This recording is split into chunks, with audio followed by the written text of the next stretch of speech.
Hello, everyone. Welcome. Thanks for joining us. We're giving a couple of minutes for more people to join. And meanwhile, if you're joining, please write in the chat names and pronouns, where you're joining us from, and how you're connected to the work of working with refugees.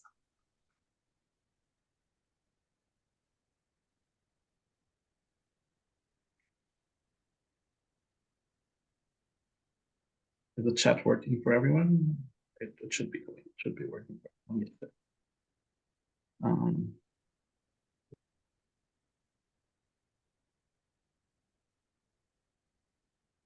Hi, Andrea.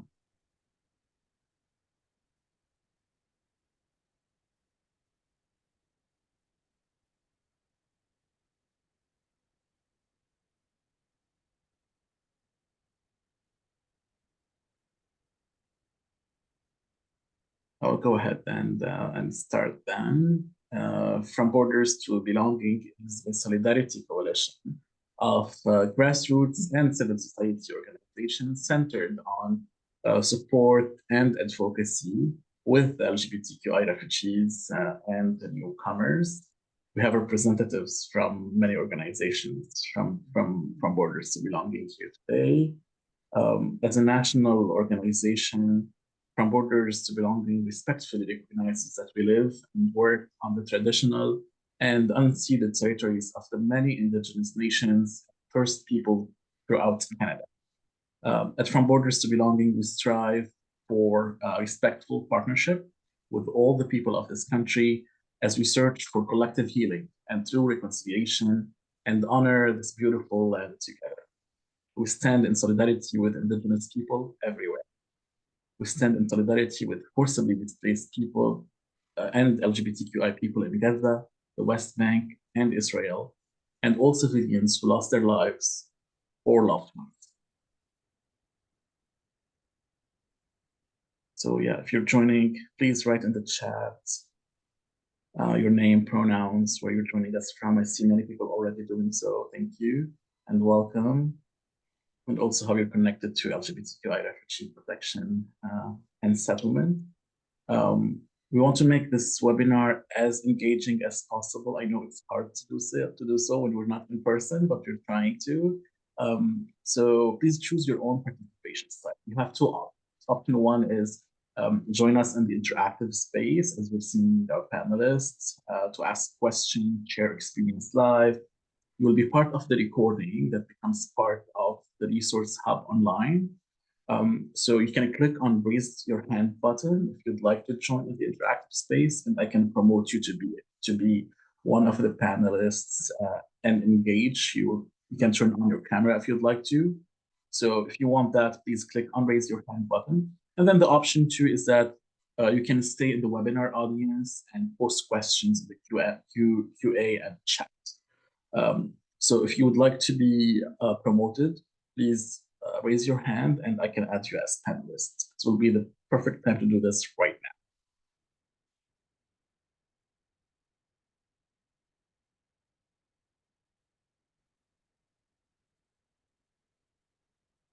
now. Okay, I don't see any volunteers. So if you change your mind, please shoot me a message. I will keep an eye on the chat and then I can add you as panelist. Now I'll move things to Alex Dugman Mansour, co-executive director, programming. Oh, I forgot one of the slides that we're seeing that the objective of this is we're building a learning community together. Together we know a lot. Make sure that you take space and make space while interacting. Assume best intent and put learning into discomfort. And meanwhile, you might hear some things that might trigger you. So please make sure that you're taking care of yourself as you're doing.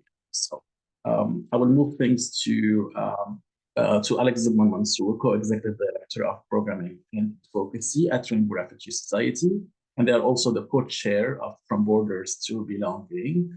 Alex will introduce the topic of today, the session flow, and our panelists. Alex, we're all ears. Thank you very much, Adam, and thank you so much for all the work that you do in putting these webinars together. And I want to say thank you, of course, to the panelists for agreeing to be in here today. It's always a pleasure to be in connection with all of you, and it's also for some of us who may have some shyness or maybe social anxiety. It might be a little bit hard to also be presenting in front of so many people. I see that someone has raised their hand, which tells me maybe they want to be part of the interactive space, which is really good. I invite you to do so. Being promoted to panelist doesn't mean that you become a panelist. It just means that you have the option to put your camera on, and if you're asking a question, ask it directly to the panelist, and also maybe even in a more interactive way, share your experiences. Today, we want to talk about the refugee claimants issues in general. So who are refugee claimants and how do they come to Canada? But particularly, what are the challenges that refugee claimants are facing in each region? What are the recommendations that we have for other agencies that are supporting LGBTQI refugees and refugee claimants? And what are the recommendations to all level of governments to improve the conditions of LGBTQI refugee claimants? And we have three panelists that will be speaking from different regions in the country. So we have a panelist that will be speaking from Alberta. He's in Edmonton right now. We have a panelist who will be speaking from BC, and they are here in Vancouver, and a panelist who is in Ottawa and will be speaking from the perspective of Ontario. But we look forward to also you people who are also interacting in this space with us to let us know what is going on in your region. If you're not hearing what, or maybe you're hearing things that are very similar to you that Mauricio or Basil or Chare are going to be sharing, and you're saying, oh yeah, I've seen this, but actually in my region also these other things are a challenge, or these are the nuances and the differences between each of our region. Maybe the recommendations that work for us don't work for you, and you want to nuance them a little bit as well. So we look forward to having that conversation with you. But it is my pleasure to introduce the three panelists that will be sharing with us. So first, I have Basil Abu Hamra. Basil uses he, him pronouns, and Basil is right now located in Edmonton. Basil Abu Hamra came to Canada in 2015 as a refugee from Syria. As a member of the LGBTQ plus newcomer community, he found it hard to connect with others from the community and realized that there were no resources available. And in May 2017, he and two friends created the LGBTQ plus newcomers group, a social support group to help members build a community of their own and be a family to each other. Later that year, he led the creation of Rainbow Refugee, the first program of its kind in Alberta to support LGBTQ plus community members with immigration and settlement. Basil's combination of personal and professional experience provides him with unique insights that has contributed to shaping the creation of very specialized LGBTQ plus services in Edmonton. He has served as board member for the EMHC and is currently the co-chair of the Inland Protection Working Group with the Canadian Council for Refugees. As the recipient of the Queen Elizabeth II Platinum Jubilee Medal and the Stonewall 2021 Newcomer and Refugee Award, he is a strong advocate for the needs of LGBTQ plus newcomer community, helping others be their authentic selves, able to thrive in this new home. Thank you, Basil, for being with us today. Let me also introduce Chare, and I'm going to butcher this, Chare, so I will invite you to then say your name as it is. But Chare Koichigit, and that's very butchered. Chare has been the Inland Program Coordinator at Rainbow Refugee Society for more than a year now. As the Inland Program Coordinator, Chare offers legal navigation support for in-Canada refugee claimants, including information about legal aid, how to find an appropriate lawyer, how to connect to local resources such as Ready Tour, and introductions to the refugee determination system in Canada. And let me also then introduce you to Mauricio Oviedo, who uses he, him pronouns, and it's right now in Ottawa, Ontario. Mauricio is a case navigator working with LGBTQ plus newcomers and refugees in Ottawa. to connect them with community services and direct supports. He holds a Bachelor of Psychology, and he has, through his studies in university, that he discovered his desire to serve and support those in the community. He brings prior work experience from Nurses Without Borders Canada, the Salvation Army Men's Shelter in Ottawa, and other experiences as well. So welcome and thank you for joining us today. Thank you for the panelists who will be sharing their expertise with you from different perspectives. And the first question that we have, Adam, if you can change the slide, is what are the challenges that refugee claimants are facing in your region? And each of the panelists are going to have 10 minutes to answer this question. And we're going to start with Edmonton. So we're going to start with Basil. So, Basil, welcome. And please answer the question for us. What are the challenges that refugee claimants are facing in Alberta and in Edmonton more specifically? Absolutely. Thank you so much, Alex. I think the challenges that we are facing now, there is a noticeable surge in LGBTQ refugee claimants in Edmonton. In our Rainbow Refugee program, we have an increased rate of 390%. In this program, we are only 3 staff, and like seeing this high number, over 200 new refugee claimants accessing our service in 1 month. It's lots for 3 workers. We are facing challenges with capacity in the program, and also there is lack of funding. Mainly the program is funded by IRCC, and IRCC funding goes only for permanent resident LGBTQ folks, but not for refugee claimants. So this support we need to meet the mandate of our program, but also we need to support the LGBTQ refugee claimants. For refugee claimants in Edmonton, there is only few, 2 or 3 shelters that overcrowded with folks. We don't have LGBTQ or LGBTQ housing in Edmonton. We need that. We are advocating for that. The experience of refugee claimants in the shelter is not pleasant. It's traumatizing. They are facing lots of discrimination, racism, homophobia, in the transphobia inside those shelters. Legal aid, we have issues also with legal representation for refugee claimants. So here in Alberta, refugee claimants only have a lawyer after they submit their application. So for the initial stage of the refugee claim application, they cannot get legal representation to support them with the application. And that's hard, like how refugee claimants will be able to do their application by their own. There is lack of English is not their first language to fill out the application and understand the questions there. Also, there is now everything online, so they have to do the refugee claim through the IRCC portal. Some people don't have access for computer to fill out their forms. So this is a big issue that we are facing.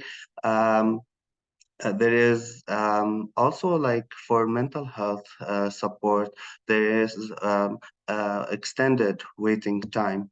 And we are talking about 4 to 6 months to have a therapist for LGBTQ refugee claimants.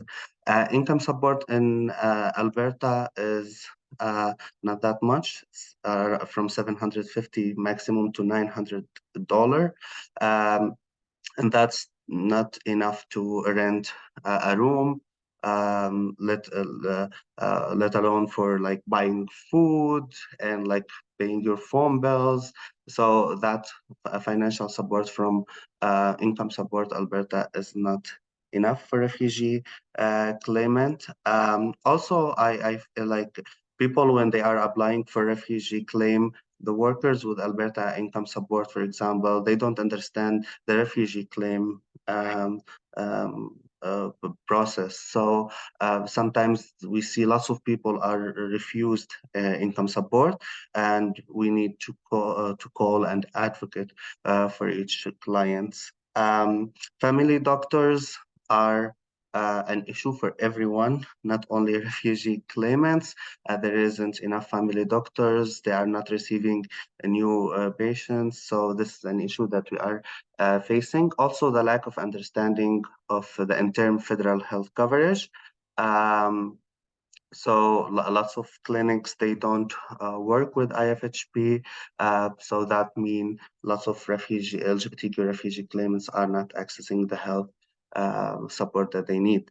Also for transgender folks accessing hormones here in Edmonton, it's so hard. We were having a clinic that support transgender folks, but now it's closed, so we don't have that support. So they need to see their family doctors, but also it's hard to get a family doctor. So this is a very big issue that we are facing. Front-end processing for refugee claimants, I mean the IRCC portal has lots of issues, not specifically only for LGBTQ folks, but for everyone. Yesterday, I realized that when they are putting the dates for like their employment or address history in the portal, there isn't any October 31st. If someone did anything in October 1st, they cannot choose it. So this is an issue with the portal accessing that, everything turning to technology. So accessing that from refugee claimants is so hard. There is also inconsistencies in all over the process. Some people are doing their eligibility interview and getting your work permit in the same day. Other people, they have been waiting for the eligibility interview for 4 months. So there is inconsistencies in the process, and we need to advocate for that to have one process, consistent process all over Canada. Uh, Also, with the lack of people receiving their work permits, um, they end up in situations to survive, and we are seeing an um, um, increase in clients that they need HIV support, STIs in Edmonton. Also, lastly, English classes in Edmonton, we don't have for refugee claimants. There is a community conversation circle, they call it, or community classes, but it's not efficient for refugee claimants with someone who has zero English. So also, this is an issue we are seeing in Edmonton. That's all for now. I will let my colleagues to share more. Thank you. Thank you so much, Basil. And I can see how what you're sharing as a challenge is shared by other communities as well. I wouldn't be surprised that what you're seeing in Alberta is replicated in other parts of the country. And I'm sure what Chari and Mauricio will share are also going to be probably some of the same challenges that you are facing in Edmonton. So now I want to move to Shade, who will be speaking also for 10 minutes around the challenges that they have seen people in Vancouver and in BC are facing as refugee claimants. Go ahead, Shade, and thank you. Thank you, Basil, for sharing and bringing those challenges to our attention. And thank you for the introduction, Alex. My name is Char Kochit. I go by they, them pronouns. And as Alex mentioned, I'm the Inland Program Coordinator at Rainbow Refugee Society. I'll try to, I'll come up with some of the challenges, but of course, these are not all the challenges faced by the LGBTQI refugee claims in British Columbia, and all the challenges actually Basil mentioned also being faced by the refugee claimants in British Columbia as well. These are some of the top challenges I included in my slide, but I'm going to highlight two of those. I'm going to talk about the first one, and I'm going to combine second, third, and the fourth one. So first of all, similar to Alberta, Edmonton, we are seeing increasing number of the newcomers and refugee claimants. So you may say how this is a challenge for refugee claimants. For example, in British Columbia, Rainbow Refugee Society is the only organization, is the only agency supporting LGBTQI refugee claimants. And we are a small team, like a staff team of 15 people, including our executive directors. For the inland program, I'm the only person who provides the legal support for the in Canada refugee claimants, but we do have, yes, the support coordinator, social engagement coordinator, try to provide psychosocial support, but like just three staff for all the inland refugee claimants that we have under the Rainbow Refugee Society. It's not enough. It's like the increasing number, especially I included the trend in my slide. We started seeing a rapid increase after June, which is funny because thinking that the SDCA extension also happened around the same time. And also highlighted the most of the newcomers, most of the new refugee claimants are from the East African countries at Rainbow Refugee Society at least. So I just highlighted that to see if it's the same trend in other regions across the Canada. So yeah, so the high demand of the refugee claimants, like the increasing number of the refugee claimants, it's much more than the capacity that we have as the organization. But apart from the organizational level, the number of the support, the amount of the support available from governmental or non-governmental organizations are the same. It hasn't changed. But as you can see from the trend that there's a huge increasing number of the new refugee claimants, so it creates an inaccessibility issues for the newcomers, for the new LGBTQI refugee claimants to accessing those resources or the allocation, like the equitable allocation of those resources to the refugee claimants. The second point I want to highlight, as I said, I'm going to combine the second, third, and the fourth bullet point in my slide because those are all contribute to each other. It's really hard to disintegrate those from one another because, as Basil said, housing is a huge problem. There's a housing crisis all across the Canada. But housing is not only like a safe place to stay or a roof on the top of their head, but it's also provides safety, stability. It affects their refugee application.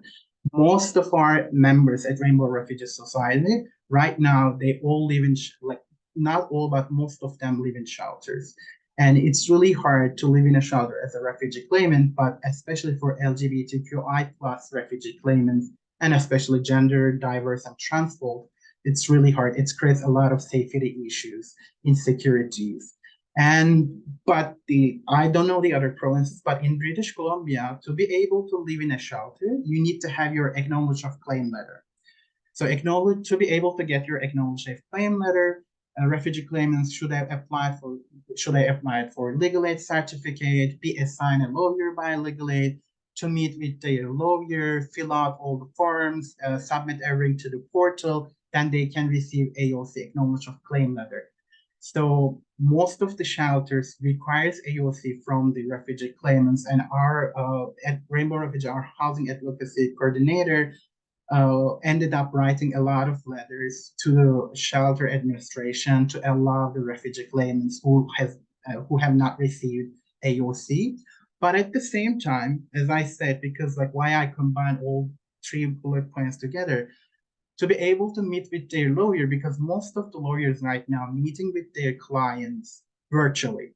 So, but if you're living in a shelter, at least in British Columbia, shelters make the residents of the shelter live in the morning, and they cannot go back to the shelter up until a certain time in the evening. So they have to spend the daytime during, like they have to spend the day outside of the shelter in the streets. And but then it creates a lot of safety issues, like when they need to meet with their lawyer, they do not have necessarily a secure internet connection or a private place to be able to meet with their lawyer, to explain their story, to fill out the forms. And then so they need to stay in the shelter, but then they cannot spend the day during at the shelter. So what can be an alternative to shelter? Renting a place. But for many refugee claimants, as you all know, the income is a big issue because they come here, they're refugee claimants, and they don't have work permit up until eligibility interview. And right now in British Columbia, reaching the eligibility interview takes up to 6 months. And after the eligibility interview, IRCC issues and mail the work permit to the refugee claimants, so it takes up to 6-7 months. And during that 6-7 months, refugee claimants again rely on the income assistance, which is available from the provincial government. And that income assistance also requires an AOC to be able to apply for income assistance. Refugee claimants need their acknowledgement of claim letter. And again, to be able to get the acknowledgement of claim letter, they need to apply legally. They need to be assigned a lawyer and to meet with their lawyer, and they need a space for that. And if they are living in a shelter, they don't have necessarily that space. So as the organization, we try to create those spaces, but I'm pretty sure like all the people from different organizations in this webinar right now, none of these organizations have capacity to keep their door open 24/7. We try our best to provide those spaces for our members, but with the increasing number of the newcomers, actually, like we don't have enough staff, we don't have enough resources to provide those spaces. So maybe not purposely, but the whole system relying on like living in shelter as refugee clients, relying on income assistance because the work permit takes another 6 to 7 months to receive. Maybe not purposely, but it's some sort of set refugee claimants to fail, and it creates a lot of stability and mental health issues for refugee claimants. So that's why I combined some of the challenges all together because it's all contribute to each other. And then as an alternative to as an alternative to shelters for refugee claimants, it's renting a place. But right now in British Columbia, let me check my notes. The income assistance rate is $560. If you live in a shelter, you only get $560, and it's like a joke. Like it's especially the living expenses. Most of our mandate is British Columbia, but most of our members live in Vancouver and Greater Vancouver area. So $560 is nothing. And if you're renting a place, the provincial government pays extra $500, which is in total $1,060 per month. So just like another note that the average studio rent, and this is, believe me, this is the lowest number I could find on the internet. The average number for a studio apartment in Vancouver is $2,300, which is more than double the income assistance. Even bedroom, like the rent for the bedroom is more than the income assistance. And also when the refugee claims apply the income assistance, if they don't leave shelters, if they rent a place, they need to fill out the shelter form. And in that shelter form, if they put the amount of the rent, which is more than the whole amount of the income assistance, like $1,060, let's say if they are paying $1,200 for a room, then the provincial government says that they question the credibility of the refugee claimant, saying that like if you're paying grant $1,200, but the whole amount of income assistance $1,060, so you may have extra money somewhere that you're not telling us. So they are getting rejected to receive the income assistance.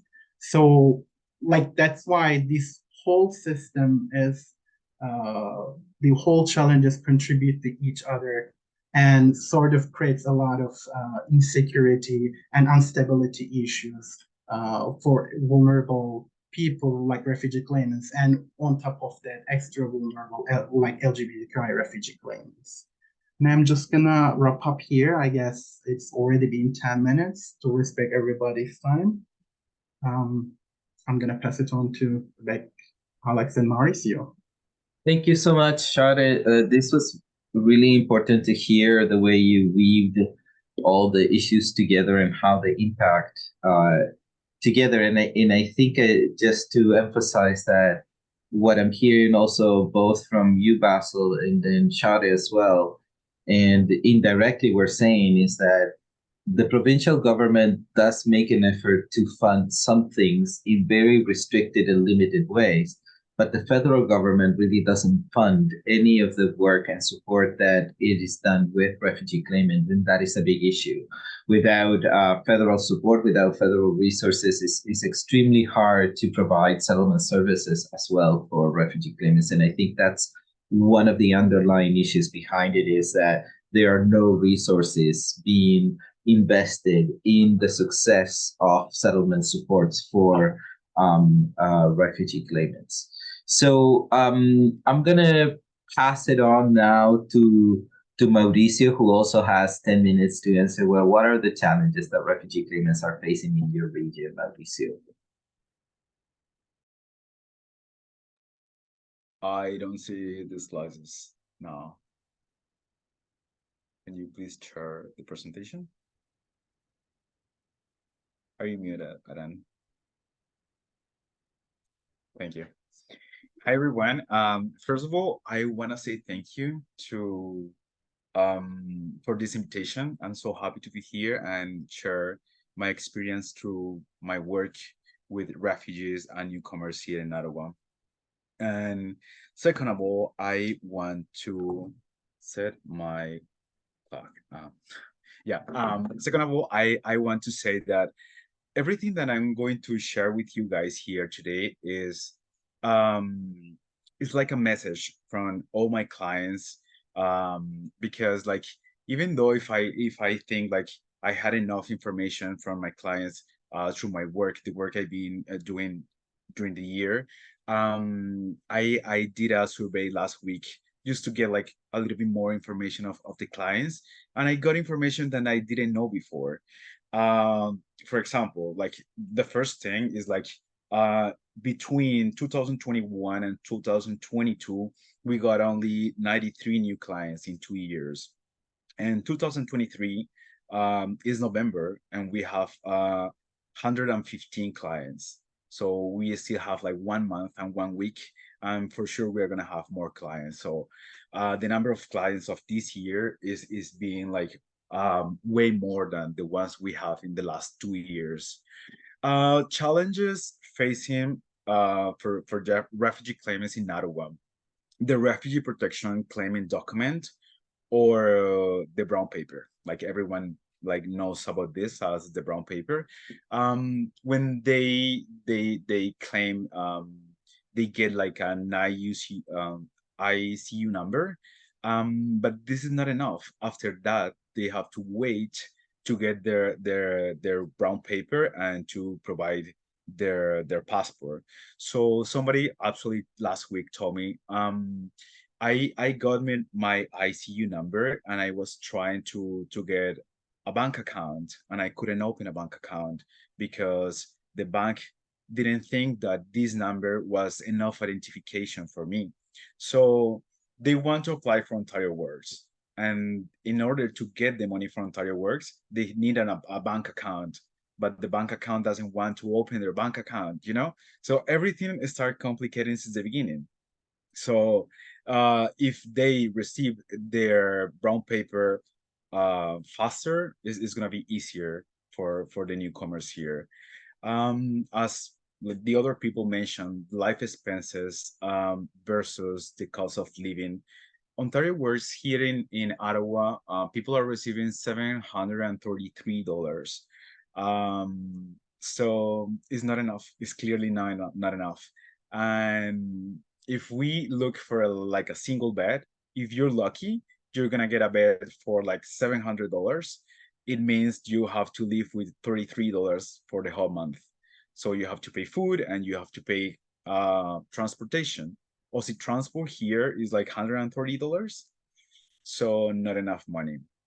And they're not asking for more money from Ontario Works. They're asking to process their work permit a little bit faster in order that they can start working and making their own money. We have the problem of not enough legal aid representation.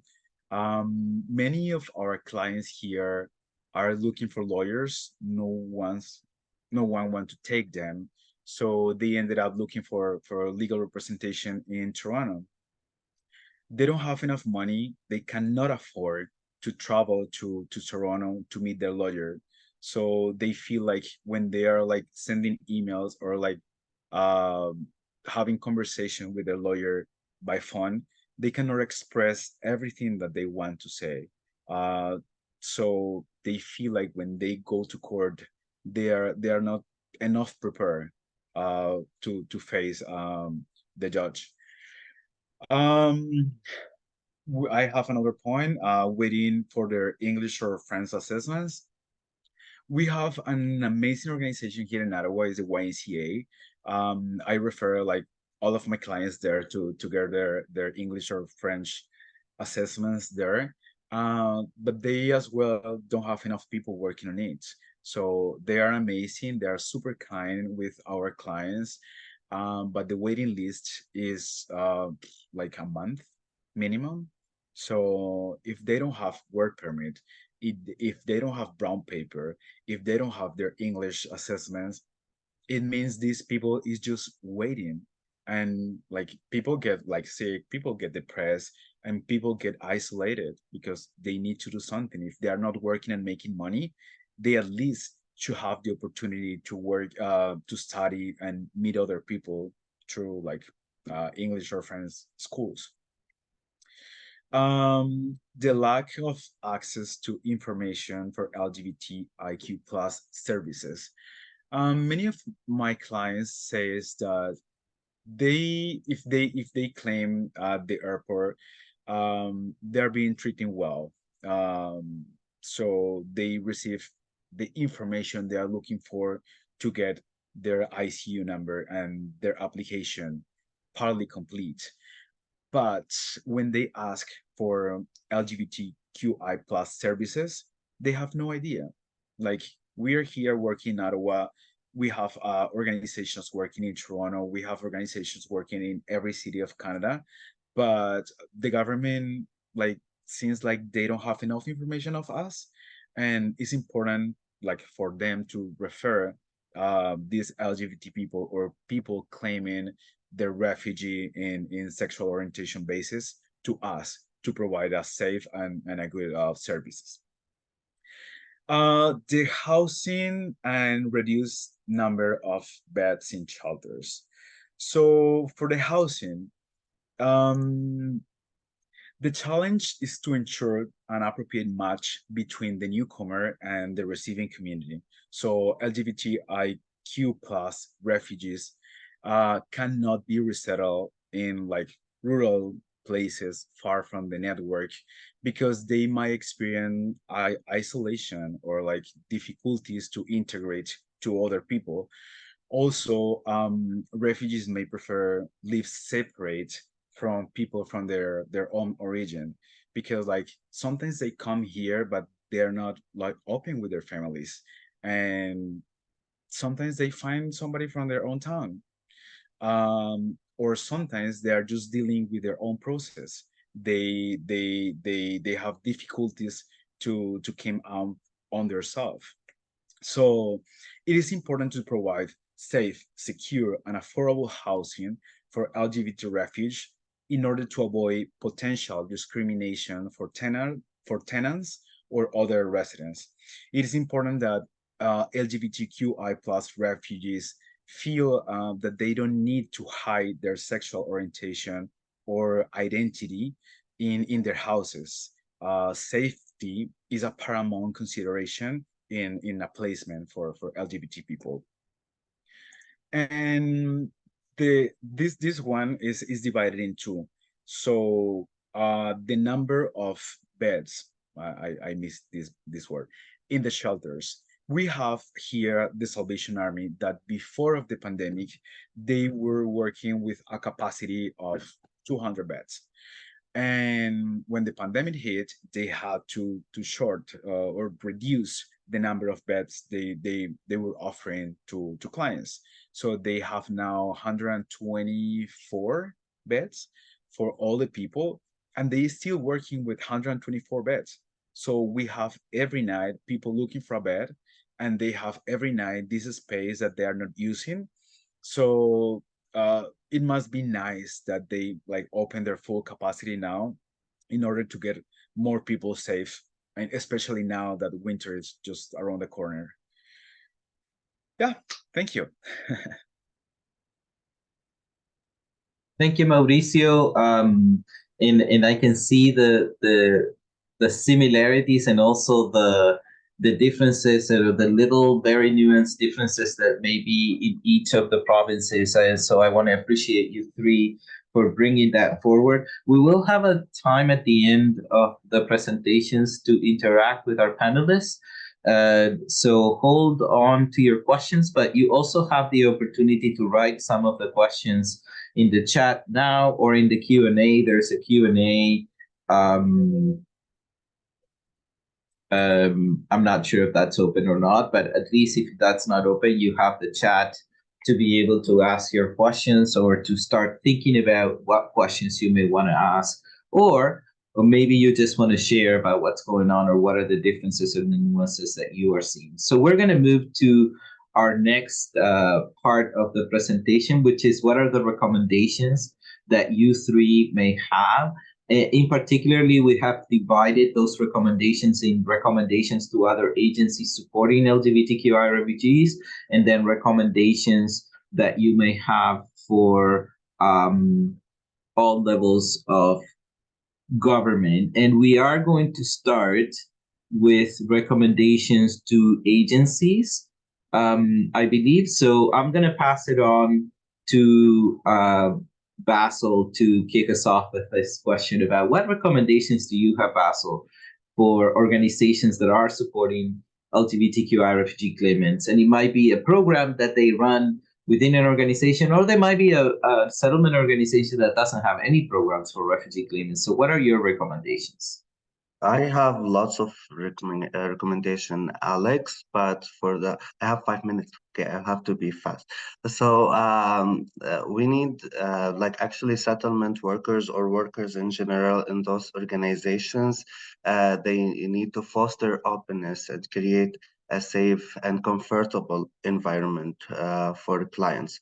What I Sometimes I see people in our sector aims to work to be like a little bit professional with their clients. It's important to maintain boundaries, yes, but like with LGBTQ, there is sensitivity around that, and you need to be more open. Some like you need to create that trust between you and that client or the person in front of you in order for them to be open for you. So for example, lots of the things that specifically for our community, like um, disclosing their HIV status. Sometimes they are reluctant to share that with you if you are just like very formal in front of you. And this is lots of aspects that they need to disclose for you in order to support them, but they cannot do that when you are just like, you know, I don't know how to describe that, but a little bit that professional face. So please create that openness, create that safe and comfortable environment for your clients. Consider accompanying your clients. LGBTQ refugee claimants, they arrive here alone in our city. They don't have families or friends yet in your city. So maybe if you have the capacity as well, you can accompany them to their lawyers' appointments, immigration appointments. They will feel your support with them. And also, if you are doing a referral for your clients, please do a supported referrals. What I mean by that, here at EMCN, in my work, when I want to do referral for my clients, I have specific people in each organization that I can do the referral to. Those people I trust, those people I know if I send an LGBTQ refugee claimants to them, they will treat them greatly. So have that list. So we call it warm referral list. So if you have that warm referral list, that will be great. And also advocacy is needed for refugee claimants, especially LGBTQ. There is lots of lack of information and lots of organization around the support for refugee claimants. Some organization, they don't know what's refugee claimant actually, or they don't know anything about immigration. So we need to be that, we need to support them, empower them, and be with them. We need to stay updated. You need to stay updated on immigration processes and available resources in your city. Therapy team in the in-house, which is inside your organization, is so important. So if you don't have this in-house therapist, please make sure that you connect refugee claimants for therapists that they are experienced with LGBTQ refugee claimants, because there is lots of sensitivity inside that community. Personally, when I want to go to therapist, I study this therapist, I read reviews, I ask people, so this is about us. What about our clients, so we need to be aware of that. If your organization doesn't like it's not an LGBTQ organization, please actively work toward creating inclusive environment and ensure all your staff are comfortable and welcoming to LGBTQ refugee claimants. Start from the door, by the way, in your organization. So if there is this rainbow flag or welcome at your door, that will make someone happy. And then the front desk also another thing. So start from the door. So please try and strive to create that inclusive environment. Thank you. Thank you, Basil. And I think you can take another 5 minutes to talk about the recommendations to the government. Yeah, absolutely. Lots of actually regarding just I want to be back for for organization that they are not LGBTQ organization. There is great resources out there. So there is an audit, SOGI audit also offered by organizations. So here in Alberta, it's offered by Think Center for Newcomers and End of Rainbow Refugee. So this audit can go from policies to physical space to services. So it's a great. If you didn't do it, please do that soon.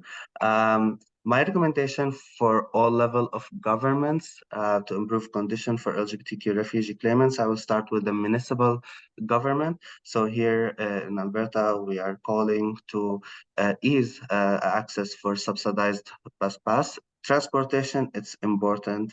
Refugee claimants will not, here in Alberta, will not get their driver license until they are accepted, or they have work permit. So in this, they need to move from place to place. Subsidized bus pass in general are very expensive, so we're calling for subsidized bus pass and ease access for that. We are also meeting with the municipal government to initiate an LGBTQ refugee claimant shelter or housing, because also that's so important. For provincial governments, I think they need to allocate funds for organizations supporting LGBTQ refugee claimants. IRCC and federal government sees refugee claimants as provincial responsibility. So the provincial government is responsible to support refugee claimants. That's why they don't provide funding for that. So provincial government provide funding, but still little amount, and for one organization per city.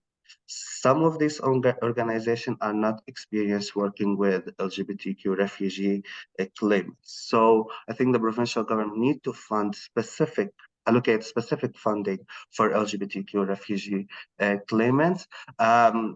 We need to expand health coverage, provincial health coverage for refugee claimants.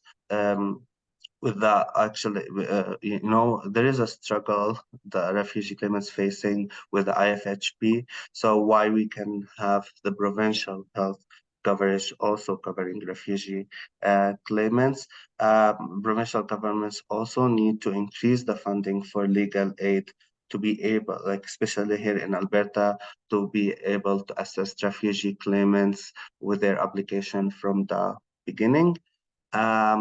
For federal government, we need to ensure Immigration, Refugee, and Citizenship Canada IRCC funding is for settlement organization is open also to support refugee claimants.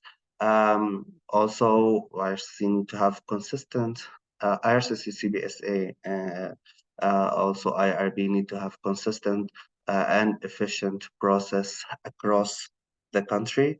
You hear about pilot projects in Toronto, but we cannot see that in Edmonton, or in Montreal. So I think we need to have those processes are consistent and efficient across Canada. Also, we are seeing increased number of LGBTQ refugee claimants in rural areas. Those rural areas also, they are in the smaller towns, smaller cities where there isn't any settlement agency to support them, right? So we need an increased funding also from the federal government to expand support for rural areas to be able to support LGBTQ refugee claimants. And that's all for me. Thank you. Thank you very much, Basil. We really appreciate your recommendations. And I think also these recommendations can be taken by other provinces as well. And it maybe have some people really advocating at the municipal level, at the provincial level, and at the federal level for these things to happen. And we're now going to move to BC, and I'm going to ask Shadid to then talk about 5 minutes about recommendations to other agencies, and then 5 minutes recommendations to the government. Thank you, Shadid. Thank you, Alex, and thank you, Basil, for sharing. And some of the recommendations I'm gonna also share will be similar to what Basil shared with us, but I think it's really important to highlight them. So I'm just gonna repeat some of those recommendations that I also have.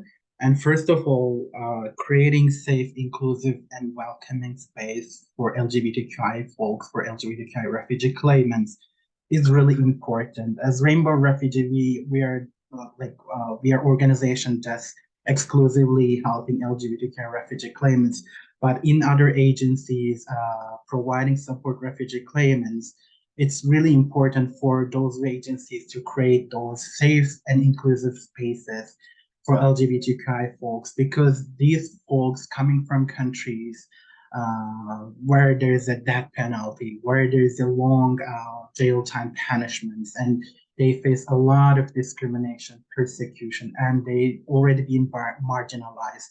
And coming to Canada with a hope that they can be free and not seeing that inclusive, welcoming spaces is really affect their mental health.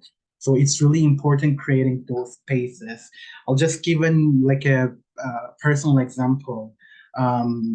I every Tuesday in the inland program, I host a walk-in, which is sort of a drop-in that our members can show up and ask their question about the legal process. So, and also I welcome the newcomers at the walk-in. And this Tuesday there was a newcomer from an African country, and then they were like a little hesitant. And then end of our conversation, they shared with me that thank you for not getting discussed by us. I said because what they received in their home country was all marginalized, all being discriminated, and they said they felt at home. So it just went to my heart to hear that, and that's why it's really important to create those places for LGBTQI plus refugee claimants. Um, and one of the recommendation I will come up with for the agencies, because I happen to be at the CCR, Canadian Council for Refugees meeting in Calgary last week, and I get to see the power of alliances for us, all the agencies serving refugee claims, in particular for LGBTQI folks. It's really important to create those national, regional, and national alliances to advocate for refugee rights, refugee claimant rights, because yes, as an individual organization, we address those challenges faced by the refugee claimants, but bringing them up to the government bodies, it's really important when we create those alliances. It creates much more stronger effect for the solution of those challenges. And the another recommendation, unfortunately, we have a system when we apply for fundings and grants, we compete against each other as the organizations, as the agencies helping refugee claimants. For example, in British Columbia, we are the only agency supporting LGBTQI refugee claimants, and we are competing with like organization like ISS, Mosaic, which is much bigger and serving a larger population. So when we apply those grants, the grant owners, the grantors, like the funders, look at the numbers, that how many people they serve, how many, what region we are serving for, and it creates an injustice for organization like us to apply those fundings. So as the agencies, we should also advocate for a system that encourages collaboration rather than the competition against each other when applying those grants and fundings. And also, we all should advocate for IRCs, as Basil said. IRCs should fund the or agencies supporting LGBTQI refugee claims and in general refugee claims. Because like since I started my job at Rainbow Refugee Society, I haven't seen any of our members got rejected at their RP, the Refugee Protection Division hearing. So they all received a positive decision and they became refugees. So not funding these or agencies who are supporting refugee claimants just delays the integration and the settlement of LGBTQI folks or all refugee claimants in Canada. So we should, as agencies, we should advocate for that. And also, I included my slides a similar recommendation as Basil. For example, I also got to hear that last week at Calgary that IRCC starts issuing work permits at the eligibility interview. And as I said, one of the challenges was the delays in issuing the work permits. So it creates a lot of barriers for the refugee claimants. So if it can happen, if IRCC can do that, can issue work permit in one province, I think why we should ask for equitable distribution of those local and regional improvements nationwide. I'm just gonna stop here. I think it's already been 5 minutes. So. Thank you, Shada. And if you can continue with your recommendations for our government. Sure. For the government bodies, the one recommendation. So first of all, I wanted to mention that for agencies, I'm just gonna also mention that. I forgot to mention, it was in my mind. I'm just gonna add for agencies, maybe also demanding with like dealing with the high demand. We are struggling as the agents because of lack of resources and the grant that we are struggling to deal with the high demand of the newcomers and new refugee claimants. Maybe creating peer support can be a temporary tool. We did at Rainbow Refugee before. It also requires a supervision of the frontline worker from the agency, but like there is a valuable experience from the people who are going through the refugee claiming process. maybe they are waiting for their hearing, but there are these newcomers, these new refugee claimants, or at the very beginning. So creating those platforms for peer support to exchange information can be a temporary tool to deal with that high demand. So for the government bodies, one of the challenges I mentioned that's not enough space for refugee claimants, because when they're in the shelter, they have to leave the shelter. They spend the day outside of the shelter. So, for example, locally in Vancouver, the city of Vancouver has a community center, and it's not exactly a regular community center.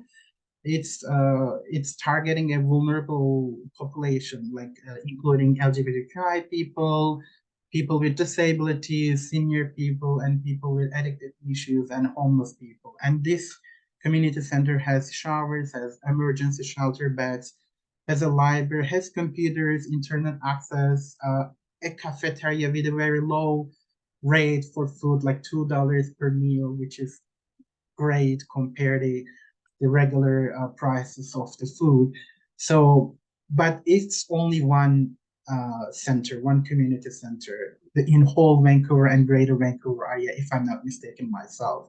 So for the local government, like they should establish much more spaces like that. So at least if it's not like a permanent solution, but it can create a temporary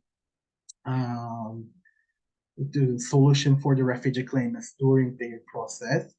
And of course, increasing the amount of income assistance for the provincial government is really important, even though it doesn't match the real cost of living or the living expenses. It still needs to be increased, at least to manage the life in British Columbia and Vancouver, and establishing, because the refugee claimants facing a lot of discrimination in the shelters, and especially LGBTQI, trans and gender diverse folks, refugee claimants. So creating shelters for refugee claimants or for LGBTQI refugee claimants, it's really important. And also expedited process for the work permits, because it's one of the reasons. Because as I said again, like I haven't seen any of our members receive a negative decision. At the end of the day, they all become refugee. Not issuing the work permit at the very beginning of the refugee process, it's just delaying their integration. It's just delaying their settlement in Canada. And it also creates a lot of dignity problems and instability problems. So it needs to be done at the very beginning of the refugee process. And for provincial and like for the federal level, IRCC and the federal government needs to fund agencies supporting LGBTQI refugee claimants. It's a need. It should be. It's a must. So they have to, because at the end of the day, not like I'm talking on my experience, I'm talking from my experience, but in generally, many of the refugee claimants receive a positive decision at the end of their process. So not funding us, it really delays, again, their integration. And for the federal government, eliminating SECA, the Serve Take Country Agreement, is a must as well. I'm just going to give an example. Recently, we had a member, a refugee claimant from US, a US citizen. They applied for a refugee claim, and then they received a positive decision. So, and this particular refugee claimant was trans and gender diverse folks. But yes, all the refugee claimants are individual, but at the end of the day, if IRB says US is not safe for a US citizen, for a US LGBTQI person, so if they grant the refugee status for US citizen, telling non-US citizens going back to US because it's a safe country for you, you can go back to there. It just a lie. So it should be abolished right away. And also the immigration detention, the holding center for LGBTQ refugee claimants, it should be also abolished right away, because being in a detention immigration holding center is really tough. I mean, I cannot even imagine that, but especially for LGBTQI folks, it's another difficulty on top of all the layers they are facing. Thank you. Thank you very much, Shari. And now I'm going to move to Mauricio because we're running a little shorter of time. So Mauricio, please go ahead with your recommendations for agencies and your recommendations for the government. Thank you. I will try to be as fast as I can. My recommendation for other agencies is they should create safe space for LGBT people and newcomers. And as Basil mentioned, like even if we are wearing just like a pride flag in our chest or like a pride flag in our offices, this is opening the door for many of these people that was discriminated and persecuted in their countries. So this way we are showing them that here they're welcome. Deliver workshops and trainings in different languages. We have like for example, now I'm thinking in this client. He is from a Spanish speaking country. He's been a carpenter for like half of his life. But he's here, and even though if a lot of companies are willing to hire him, he have no any certificate that prove that he's willing to work in carpentry. So other agencies should train people in other languages different than French or English in order for more people to access to those kind of trainings. The walk-in clinics without appointment. We have sexual clinics here in Ottawa with a walk-in day, but the walk-in day have to be set by appointment. So many of my clients are like, okay, I want to go there, but I cannot show up because they are not going to take me. So I have to call them and set an appointment. Sometimes their English is not good enough or they don't feel confident enough to call to the clinic and ask for an appointment, so they cannot just show up. We should like open the walk-in clinics as it was before the pandemic. Like walk-in clinic is just to show up and get the service. Diversify the staff. Many of my clients have like communication obstacles, even though if they come from countries from like in Africa where English is their first language, they have an accent. And like sometimes they call the city and they request something, and the person answering they don't answer them. So even though if like both of them are speaking in English, there is an accent and is creating a communication obstacle. So it means that we in this city or like the other organizations keep it is a need to keep diversifying our staff to make the service more inclusive. Um, Outreach programs on LGBTQI plus participation. Many of my clients mentioned that sometimes they go to like workshops, but they didn't work on it. So they feel like if they work preparing these workshops, they can get to more people or they can get in an easier way to their people. Also, that we can do is just like train our own newcomers to deliver those workshops, you know, so give them the opportunity to get to their own people, and this is a good idea to integrate all of them. Connecting newcomers to share their life experiences. We from Capital Rebel Refuge, we are working a lot in building community here in Ottawa. So I I I think like this is a great idea to integrate our community. For example, like somebody that just finished their hearing process with somebody that is starting their process now. They should be together and speak about, like, I don't know, recommendation, advices, and how to do the process in a better way. So yeah, those are the recommendations we have for other agencies. And then, could you please change yeah, thank you. The recommendations we have for the government is like, a lot of my clients mentioned that they would like to have a telephone number for all LGBTIQ plus services. Here in Ottawa, we have 211, that is like City of Ottawa services. But every time that they call them to ask for like a specific service for LGBT people, they don't know of Capital Room Refuge. They don't know of Max Ottawa. They don't know of Bruce House. Like all the organizations that support LGBT people here in Ottawa, um, like City of Ottawa, they don't know of us, you know? So like some people mention that could be nice if they have just like a one line for LGBT services. More funding for skills programs. People wants to get access and to education. Again, I mentioned again to the YMCA, they have two amazing programs here: the house renovation and the green building program.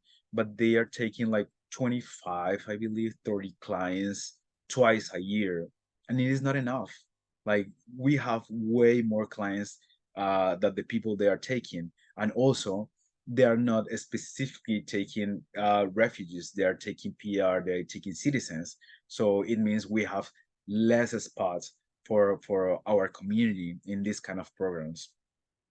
Emergency shelters for LGBT people. We have good shelters here in Ottawa, but the reality is that the shelters here are for like treat like addictions problems, and this is not a safe space for LGBT people. If, I don't know, like a trans person go to a men's shelter to stay, she's not gonna feel safe. She's not gonna be happy to be there sharing her room with like 8 or 10 other men, you know? So this is not a good condition for our community. And could be nice to have just like shelters for LGBT people. As Basil mentioned, no clear information about IFHP. I don't gonna go deeper on it because like we know, like maybe the government should uh I don't know, open a school, open a program that provide all the information to our newcomers and say like, listen, those are your rights. You have health care for like this period of time, and you can get access to this with the interim federal health program. Something like that could be work. Could work. Sorry. Access to hormone therapy for transgender people here in Ottawa. Services are almost not existent. Like, I don't know how many emails I receive every day for trans folks looking for treatments, looking for doctors, looking for groups, and like nothing here in Ottawa. And if we found something, the waiting list is sometimes like 3 years. So imagine you're living your life in a body that you don't identify that yours for 3 years because our government is not providing service for trans people. So trans services for trans people here in Ottawa is a need. And support and finding jobs without Canadian experience. Many of our clients here in Ottawa have like years of experience in their countries. So when they write their resumes and they apply to too many places, but they don't get not even an interview because like organizations and companies here in Ottawa are asking for Canadian experience. So this is a problematic. I don't know if like this is like Alberta or BC are facing the same situations, But this is the reality here in Ottawa. Thank you very much. Thank you very much, Mauricio. And I want to give a big thanks to the three panelists who have shared their expertise and their knowledge around what are the challenges, but also the recommendations that they are giving to other agencies and the government at different levels. So thank you, Mauricio, Basil, and Chare, for all your recommendations. And I want to open it now for people who may want to share about the experiences that they're facing. Maybe you're coming from a different province and you have a different experience. And before I do that, I want to acknowledge that there is a question that was raised. And the question is, in the Q&A, says, my questions are two. Can a lawyer representing a refugee claimant inquire from the refugee board about hearing dates? So can a lawyer ask the refugee board, when is the going to happen, or inquire? And then the second part of the question is, why is it very difficult for people who have crossed the border through the US to get a hearing date? I'm not sure if that's a shared experience for a lot of people who are crossing from the US. Right now, people are not they're not allowed to cross from the US. But I'm wondering, Basil, I see you unmuted yourself, so I'm thinking you may have an answer to those two questions. So please go ahead. Yes, thank you, Alex. For the first part about inquiring about a hearing from the IRB, yes, they can. Okay, but there is, to make the hearing faster, and actually this is advice for people with lawyers or without lawyers. As soon as you can compile your evidence and documents and submit it to the IRB, that you are showing the IRB that you are ready for a hearing. So your scheduling will be faster. So yes, lawyers, if they submitted the everything to the IRB evidence documents, they can request a hearing date, actually, not only to ask when is the hearing date will be. They can ask, oh, we are ready for a hearing, let's schedule one. For the second part, it is because of the Safe Third Country Agreement. So people who arrive in the USA, they need to claim refugee status in the USA because USA is a safe country for refugee claimants. Now they expand, and actually USA is not a safe country for LGBTQ refugees specifically. So that's why there is across Canada campaigns to eliminate the safe third country agreement. And so before, you can see that people are coming through the USA and claiming refugee status, no problem, because they were putting kind of the safe third country agreement on a hold, right? But in March, they expand the safe third country agreement to all border and also water spaces. So anywhere in the border between US and Canada, no one can cross. Maybe because of that, those people are not able to claim refugee status in Canada. Also, there is what they call it, exceptions for the safe third country agreement. So if someone have coming through the USA to Canada, if they have anchor relative in Canada, like family members, they can be exempted and they can claim refugee status in Canada. Hopefully that answered the question. I know my thoughts everywhere. Thank you, Basil. I think maybe the question is more once you have made it to Canada, but you crossed from the US, and maybe because either you crossed before the Safe Third Country was expanded, or maybe you were one of those people who had a safety valve and therefore you were an exception and they allow you to cross, or you cross and you remain hidden for 14 days and then make your refugee claim. I think that the question is more about why is it so difficult to get a date? And I don't think necessarily that we can answer that question. I mean, there's a backlog as well, and the way the IRB makes decisions about who is prioritizing for hearing dates is not always something that it is open for us to understand. But I don't know, Shade, do you have an answer to that particular question?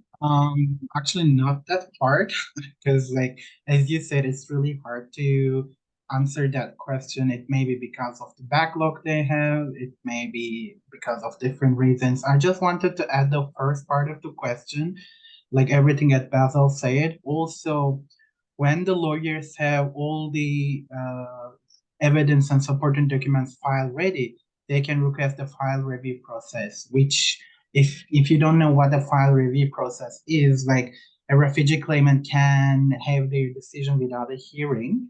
So if the lawyer has all the documents, all the supporting documents and evidence in the file ready to submit to IRB, they can always request IRB to do a file review process.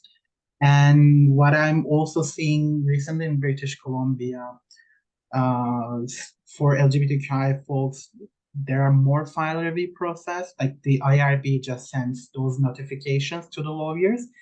And also, on the other hand, very recently, many of our members from Uganda, LGBTQI plus refugee claimants, they started receiving notification from IRB for a file review process.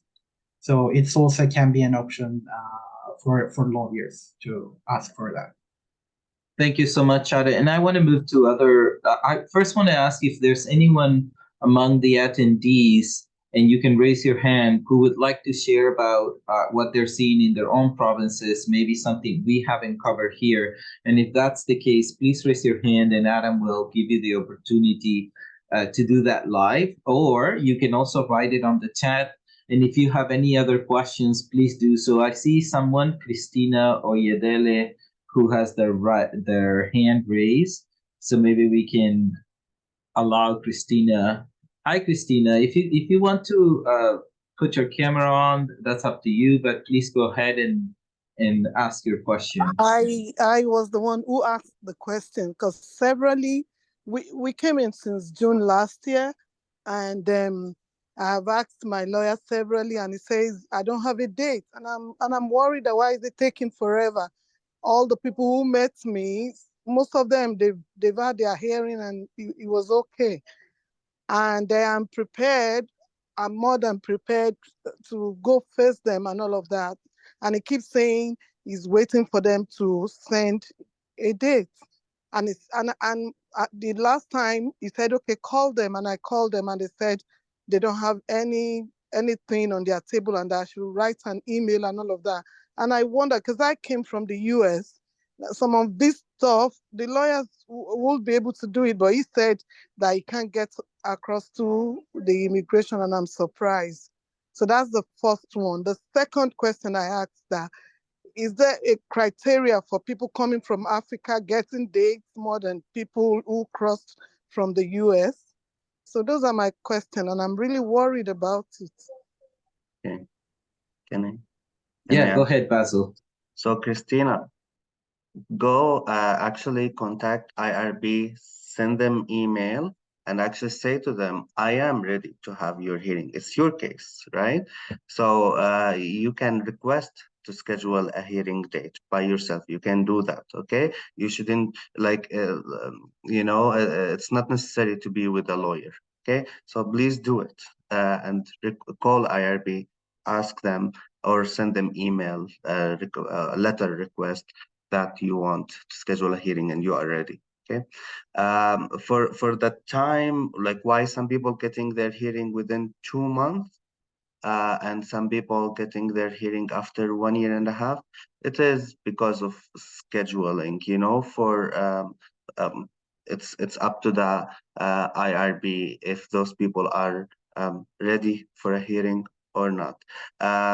So I don't think it is about like people coming from Africa or people coming from the USA. It doesn't matter. So there is lots of consideration. They need to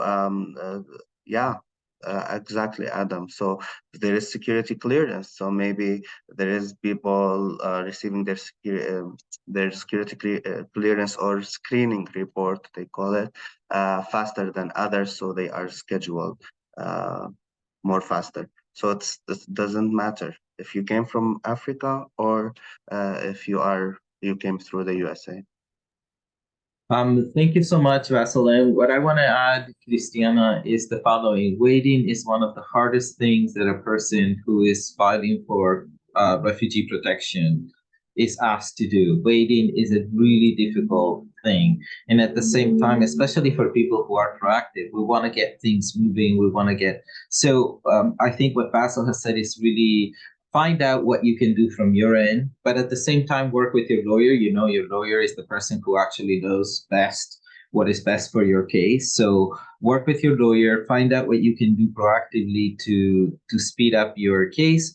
But at the same time, also know that many people are waiting, and waiting is one of the most difficult things that can happen.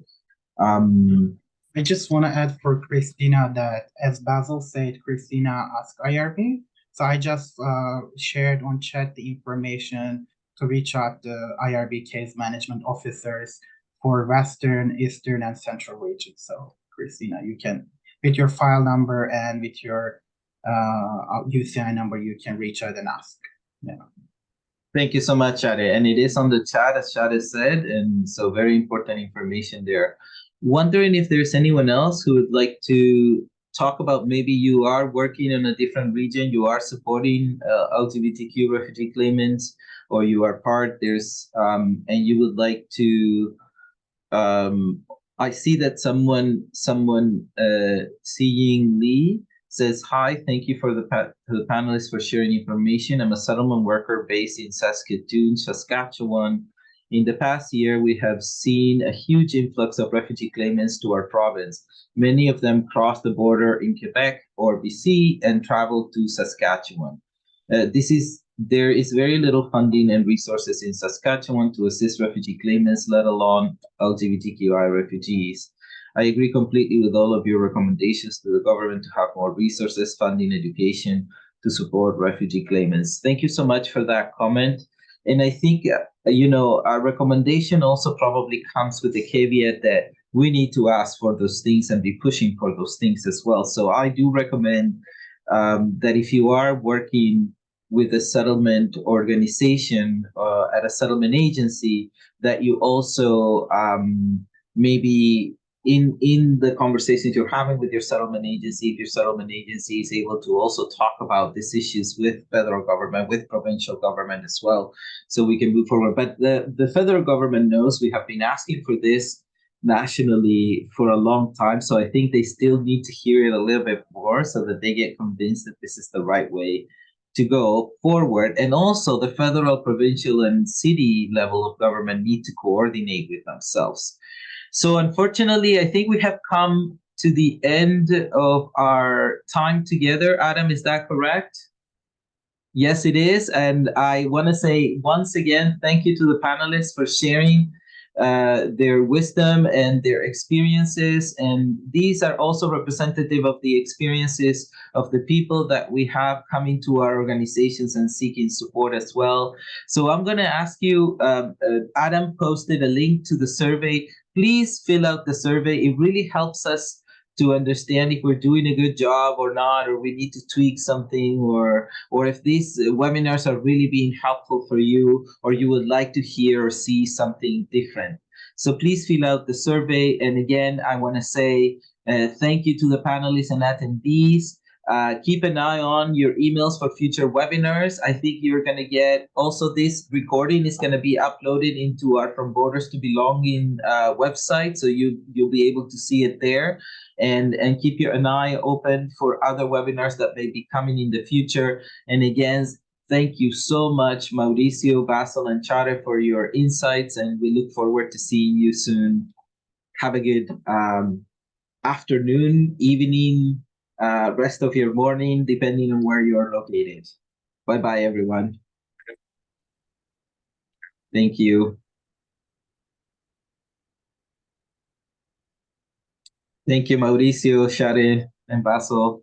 Take care of yourselves. Finally. Yeah, it is. You made it. Oh my God, You I made was it. so nervous. You did fine. Thank you, everyone. Thank you, guys. Thank you very much for everything. Bye. Take care.